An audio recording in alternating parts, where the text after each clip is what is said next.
تو اگلا چیپٹر ہے بے خوابی کا علاج. کسی وجہ سے نیند نہ آئے تو 1 پیالی گرم دودھ میں روغن بادام کا 1 چائے کا چمچ ڈال کر پی لے. یہ ایک فزیکل علاج بتایا گیا.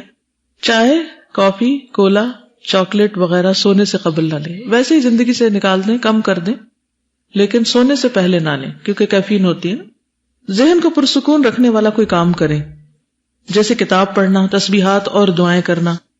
سیدنا ربیعہ بن کعب بیان کرتے ہیں، میں دن کے وقت نبی صلی اللہ علیہ وسلم کی خدمت کیا کرتا، اور جب رات ہو جاتی تو میں آپ صلی اللہ علیہ وسلم کے دروازے پر رات گزارتا اور آپ کو ذکر کرتے ہوئے سنتا. آپ صلی اللہ علیہ وسلم سبحان اللہ سبحان اللہ سبحان ربی پڑھتے رہتے، یہاں تک کہ میں اکتا جاتا یا مجھ پر نیند کا غلبہ آ جاتا اور میں سو جاتا. تو نیند نہ آئے تو کیا کرنا چاہیے؟ کثرت سے تسبیح کرنی چاہیے. اور یہ تسبیح بھی کر سکتے ہیں نا جو پیچھے بیان کی گئی ہے. جو رات میں تکلیف اور مشقت اٹھانے سے گھبرائے اور دشمن کے لڑنے سے ڈرے تو بکثرت یہ کلمات پڑھے، سبحان اللہ والحمد للہ ولا الہ الا اللہ واللہ اکبر. تو انشاءاللہ اس سے بھی نیند آ جائے گی.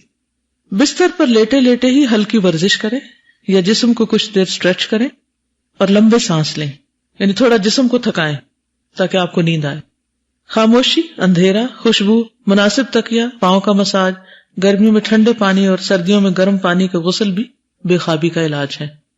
اور اس میں پاؤں کے ان حصوں کو اگر آپ آئیڈینٹیفائی کر لیں کہ جن کو پریس کرنے سے یا جن کو مساج کرنے سے آپ کو جلدی نیند آتی، تو آپ اپنے ہاتھ سے بھی بیٹھ کر اس حصے کو پریس کر سکتے ہیں اور اس سے جلدی نیند آ سکتی ہے آپ کو. یہ میں نے خود اپنے لیے آئیڈینٹیفائی کی تھی کہ جب مجھے نیند نہ آئے تو مجھے کیا کیا کرنا ہے، اور خصوصاً اپنے پاؤں کے یا ہاتھ کے کون سے حصے کو پریس کرنا ہے کہ جس سے آہستہ آہستہ دماغ ریلیکس ہو جائے اور مجھے نیند آ جائے. تو you should know yourself, یعنی اپنے بارے میں خود بھی جانیں. کھانے کے فوراً بعد سونے سے پرہیز کریں. کوشش کریں رات کا کھانا مغرب اور عشاء کی نمازوں کے درمیان کھانے کی عادت بن جائے، یا ایون مغرب سے بھی پہلے. رات کے کھانے کے بعد چہل قدمی کریں. پرسکون نیند کا ایک نسخہ یہ بھی ہے کہ دن بھر جو نعمتیں نصیب ہوئی انہیں یاد کر کے خوش ہوں اور رب العالمین کا شکر ادا کریں. پھر سوچیں کہ دن بھر ایسے کون سے کام کیے ہیں جن پر آپ مطمئن نہیں، اور ان پر استغفار کر کے اپنی اصلاح کا ارادہ کریں. یہ سوچتے سوچتے آپ پر نیند غالب آ جائے گی. جس نے آپ کا دل دکھایا اسے معاف کر دیں اور اللہ تعالیٰ سے اس کی ہدایت اور مغفرت کی دعا کریں. ایسا کرنے سے آپ ہلکے پھلکے ہو جائیں گے اور بہترین نیند آئے گی.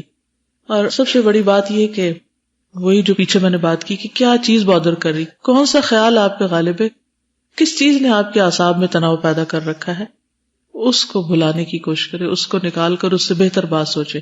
اب آپ سوچیں کہ اللہ نے مجھے دماغ جیسی قوت دی ہے، اٹس ناٹ ورتھ کہ میں اتنی فضول باتیں سوچوں، مجھے اس سے بہتر چیزیں سوچنی تاکہ میں اپنے ان لمحات کو بھی ضائع نہ کروں. ٹھیک ہے. اور کیا چیز فائدہ دیتی ہے سونے میں؟ بعض لوگوں کو لسننگ بہت فائدہ دیتی ہے.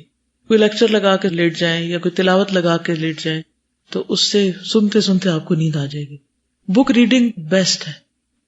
مجھے سب سے زیادہ فائدہ بک ریڈنگ سے ہوتا ہے. نیند آئے فوراً کچھ پڑھنا شروع کرو، نیند آ جائے گی. اب مجھے اسکالر کا نام یاد نہیں جنہوں نے یہ کہا تھا کہ جب سے ہوش سنبھالا ہے زندگی کی ایک بھی رات ایسی نہیں گزری کہ جب میرے سینے پر کتاب نہ ہو اور میں سویا ہوں. یعنی کتاب میرے سینے پر ہوتی ہے، میں سینے پر ہونے کا مطلب کیا کہ پڑھتے پڑھتے وہ وہیں گر جاتی اور میں سو جاتا ہوں. ایک رات بھی ایسی نہیں، یعنی کوئی رات بھی پڑھے بغیر نہیں گزاری. تو ہم سب کو بھی سوچنا چاہیے کہ ہماری کتنی راتیں ایسی ہیں کہ جو کچھ پڑھنے کے ساتھ گزری. ہمیں دوسروں کو معاف کر کے سونا چاہیے، اسی طرح اگر کسی کے حق میں ہم سے کمی ہوگی ہو تو ہمیں اس سے معافی مانگ کر سونا چاہیے. اس سے بھی آپ کو بالکل بالکل. اور کسی بھی اگر سارا دن کچھ کیا نہیں ہوتا تو رات کو نیند نہیں آتی. اگر دن کو کوئی بینیفیشل کام کیا ہوگا تو پھر ہی رات کو. ویری رائٹ، بالکل صحیح کہا. تو انسان جب مصروف ہوتا ہے تو پھر اس کو نیند جلدی آ جاتی، فزیکلی بھی ٹائرڈ ہو. اس میں آپ دیکھیے کہ ایک چیز جو یہاں لکھی ہونی چاہیے تھی وہ ہے اگر آپ دن کو سونے سے پرہیز کریں گے تو رات کو جلدی نیند آئے گی. ایک بہت بڑی وجہ رات کو نیند نہ آنے کی دن میں ضرورت سے زائد سونا ہے، اور دن سے مراد صبح سے لے کے رات تک کے اوقات ہیں. قیلولہ کرنا ضروری ہے لیکن گھنٹے 2 گھنٹے کا قیلولہ نہیں ہوتا، 15 سے 20 منٹ بہت کافی ہوتے ہیں. پھر ہے جاگنے کے آداب. الصبح جاگنے کی تدابیر. نمبر 1 دوپہر کو قیلولہ کرنا. مضبوط پختہ ارادہ کر کے سونا کہ اتنے بجے اٹھنا ہے، یعنی اپنے آپ کو خود سنائیں